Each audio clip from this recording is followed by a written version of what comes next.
जय जिनेंद्र, जिस जैन एकता महाअभियान से आज ही जुड़ें।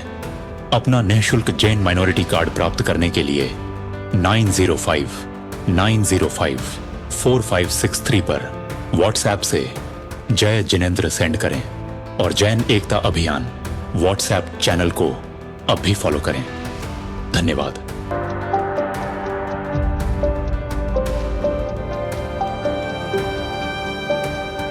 अंतरिक्ष दादा का इतिहास जानने जैसा।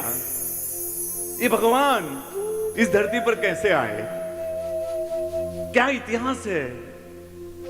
चलो अंतरिक्ष दादा के इतिहास में हम प्रवेश करें। सन 1714 भाव विजय जी महाराजा अर्बुदाचल यानी कि राजस्थान हमारा, वहां की भूमि के ऊपर वहां के तीर्थों की यात्रा करते करते करते करते आगे बढ़े। चातुर्मास के लिए आना था पाटन, लेकिन ये मंदिरों के दर्शन, ये तीर्थों के, राजस्थान के तीर्थों के दर्शन, अर्बुदाचल के तीर्थों के दर्शन करते करते करते वो आगे बढ़े। और जब वो पाटन पहुंचे तब तक उनकी दोनों आंखों की रोशनी चली गई। कारण पित्त का प्रकोप, गर्मी का मौसम था। गर्मी के मौसम में तीर्थों की यात्रा के दरमियान गर्मी का प्रकोप इतना बड़ा कि उनकी दोनों आंखों की रोशनी एकदम चली गई। उनके गुरुदेव बोले अभी क्या करें, आंखों की रोशनी के बिना जैना का पालन कैसे होगा संयम जीवन में। कहीं जाना हो, करना हो, जैना का पालन नहीं हो सकता है। तब उनके गुरुदेव ने कहा एक काम करो, आप पद्मावती माता की आराधना करो, क्योंकि उपचार सभी कर लिए थे और सभी उपचार के बाद भी आंखों की रोशनी नहीं आ रही है। और जब उपचार खत्म होते हैं तब भगवान की चरणों में जाना होता है। बोलते आप काम करो, पद्मावती माता की आराधना करो, शायद कुछ दिव्य दिव्य दिव्य दिव्य शक्तियों के कारण कुछ अच्छा सा हो जाए। और भाव विजय जी महाराजा ने पद्मावती माता की साधना शुरू की, आराधना शुरू की। साधना करते करते करते चातुर्मास पूरा हो गया। उनके गुरुदेव ने कहा आपकी साधना बाकी है, आप करते रहिए, हमें शासन कार्य के लिए आगे जाना है तो हम आगे बढ़ रहे हैं। आपकी साधना पूरी हो जाएगी, हम साथ में मिल जाएंगे आगे कभी भविष्य में। और ये साधना करते करते करते महीनों गुजर गए। और कुछ महीनों के बाद अचानक एक रात को हवा का रूप बदल रहा है, घुंघरूओं की आवाज आ रही है। साधना के दरमियान वो ध्यान में थे, साधना में थे, और अचानक एक सुगंधित वातावरण फैला। और वहां उसके बाद मां पद्मावती हाजिर हुए। बोलो किस लिए याद किया भगवंत? गुरु भगवंत आपने क्यों याद किया? बताया दोनों आंखों की रोशनी चली गई है और दोनों आंखों की रोशनी के बिना न स्वाध्याय कर पाते हैं, न जैना का पालन कर पाते हैं। मां पद्मावती ने कहा गुरु भगवान आपकी आंखों की रोशनी मैं भी नहीं ला सकती। बोलते आप पद्मावती मां हो, आप दिव्य शक्तियां है आपके पास, और आपकी दिव्य शक्तियां मेरी आंखों की रोशनी नहीं दे सकती है। बोले नहीं दे सकती है, आपने ऐसे कर्म की दुनिया आपकी है कि आंखों की रोशनी नहीं आ सकती। तो क्या करे? बोले मैं नहीं कर सकती, लेकिन एक दुनिया की ताकत है जो आपकी आंखों की रोशनी लाने का सामर्थ्य रखती है। पूछा कौन सी ताकत? बोले विदर्भ देश में अंतरिक्ष पार्श्वनाथ भगवान है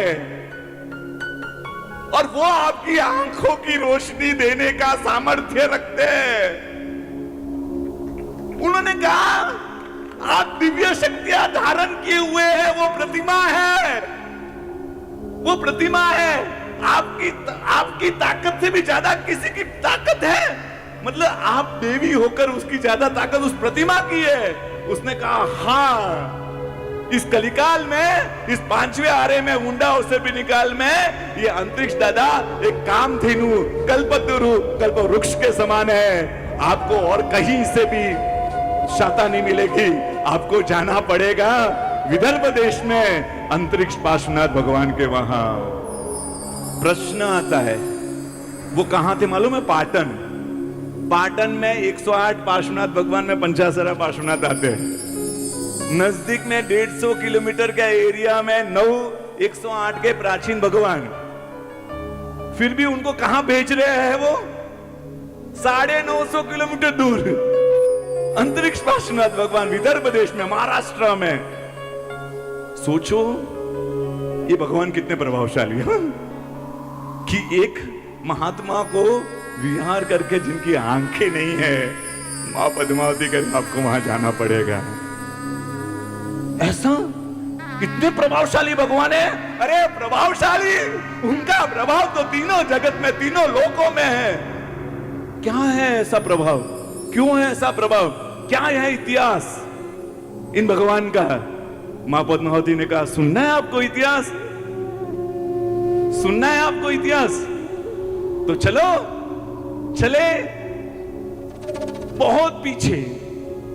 कहां जाना है? मुनीसो स्वामी भगवान के काल में। ये कौन कह रही है? मैं नहीं सुना रहा हूं, मां पद्मावती सुना रही है भगवान का इतिहास। किसको सुना रही है? भाव विजय जी महाराजा को। चलो हम भी उस इतिहास के माध्यम से भगवान की दुनिया में प्रवेश करें।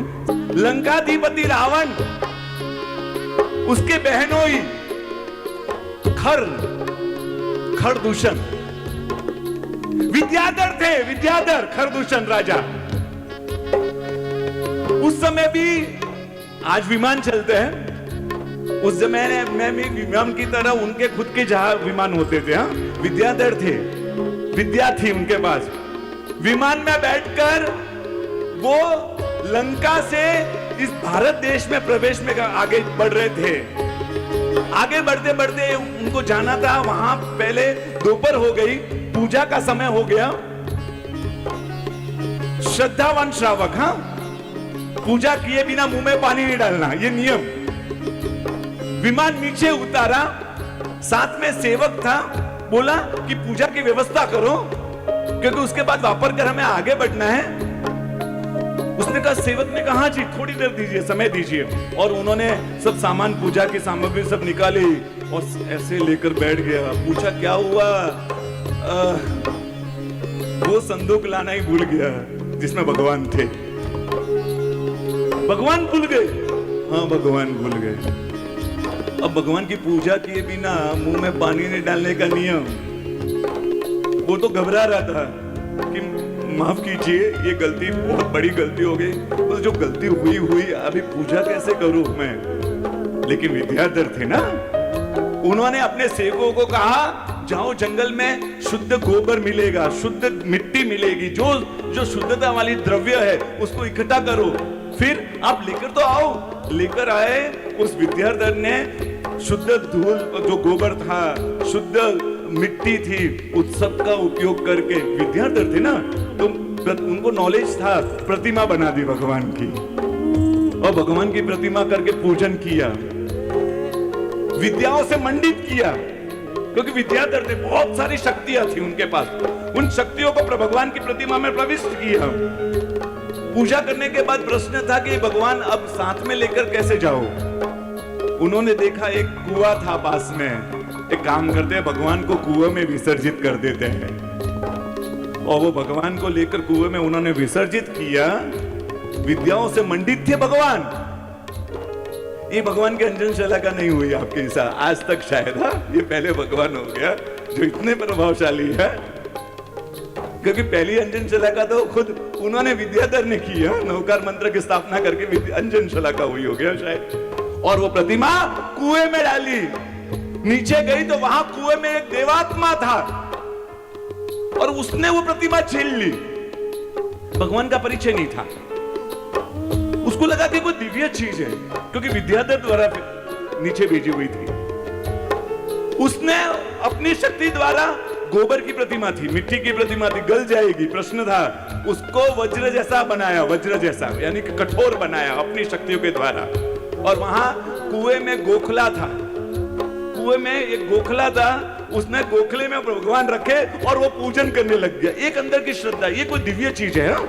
पार्श्वनाथ भगवान है मालूम नहीं है, लेकिन दिव्य चीज है, कोई पुण्य पुरुष की प्रतिमा है। और वो भगवान की भक्ति करने लग गया। भगवान की भक्ति करते करते करते करते कई साल बीत गए उसके बाद उसका मित्र धर्मेंद्र थे ना, उस देवता के, वो देवात्मा के मित्र धर्मेंद्र थे।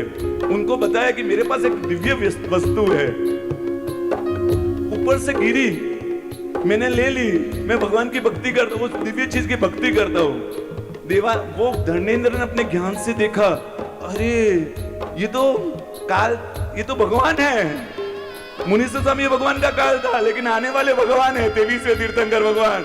उसने कहा वो छोटी मोटी चीज नहीं है, हाँ? ये तो 23वें पार्श्वनाथ भगवान है और भविष्य में कई जीवों का आधार बनेंगे ये भगवान।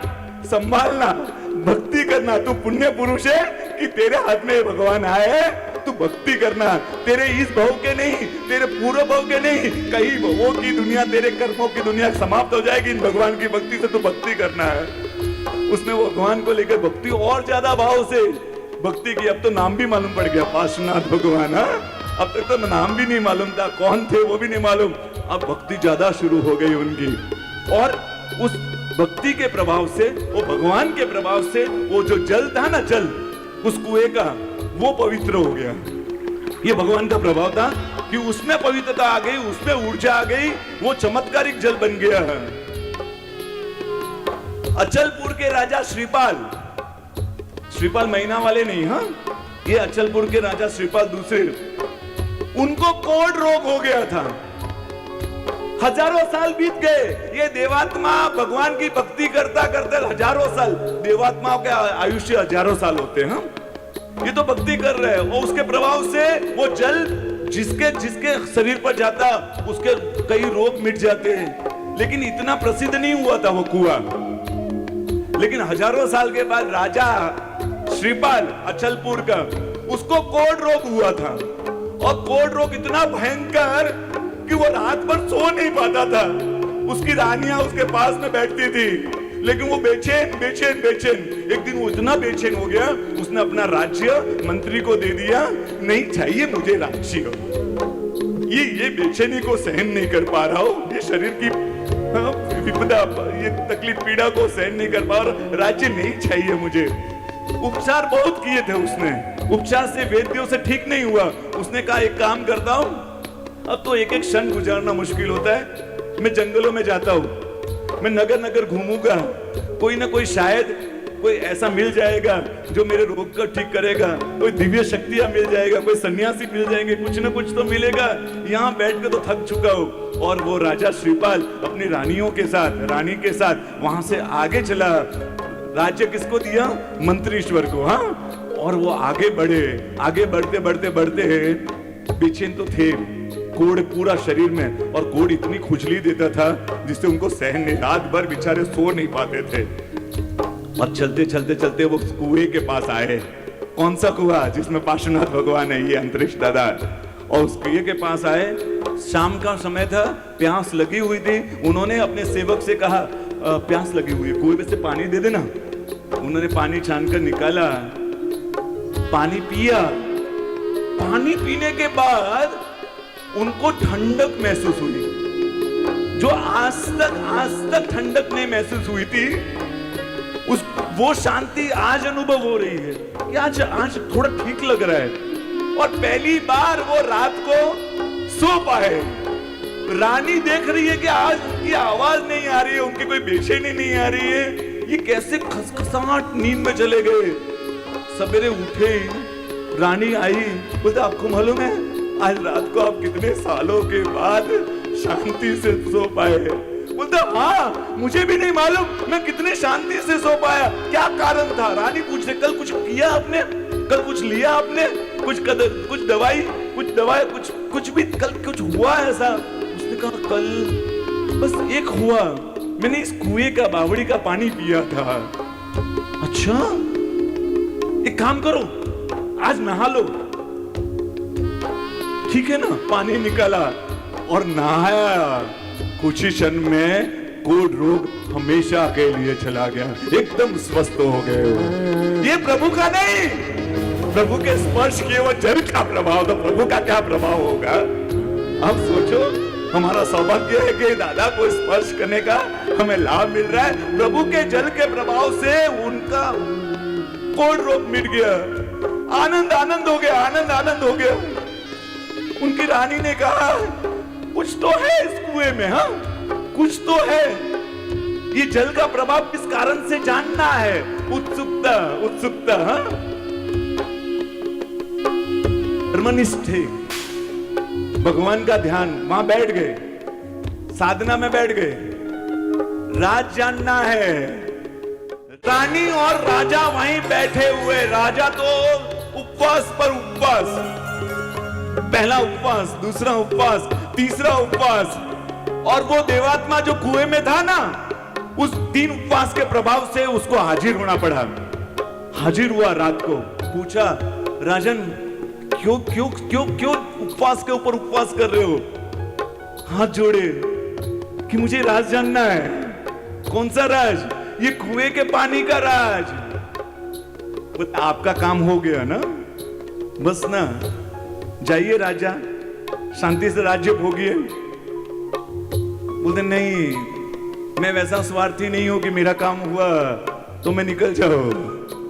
नहीं, मुझे सच में वो राज जानना है, क्योंकि इतने इतने इतने उपचार के बाद भी जो रोग ठीक नहीं हुआ, इतने सालों का राग, वो क्या किस कारण से, उसका राज बताना पड़ेगा। बोलते हैं मैं समझा रहा हूं आपको, ये राज को राज रहने दीजिए और आप यहां से प्रस्थान कीजिए। नहीं करूंगा, आपको राज नहीं मालूम पड़ेगा। नहीं गए, आते ध्यान, वो चले गए, देवता गए। इन्होंने जिद नहीं छोड़ी। चौथा उपवास, 5वां उपवास, 6वां उपवास, 7वां, 8वां उपवास, और 8वें उपवास पर धर्मेंद्र देव को आना पड़ा। धर्मेंद्र देव को आए, पूछा वो जिद कर रहे हो? नहीं, मुझे जानना है उस कुएं में क्या है। जय जिनेंद्र, जिसो जैन एकता महाअभियान से आज ही जुड़ें। अपना निःशुल्क जैन माइनॉरिटी कार्ड प्राप्त करने के लिए 9059054563 पर व्हाट्सएप से जय जिनेंद्र सेंड करें और जैन एकता अभियान व्हाट्सएप चैनल को अब भी फॉलो करें। धन्यवाद।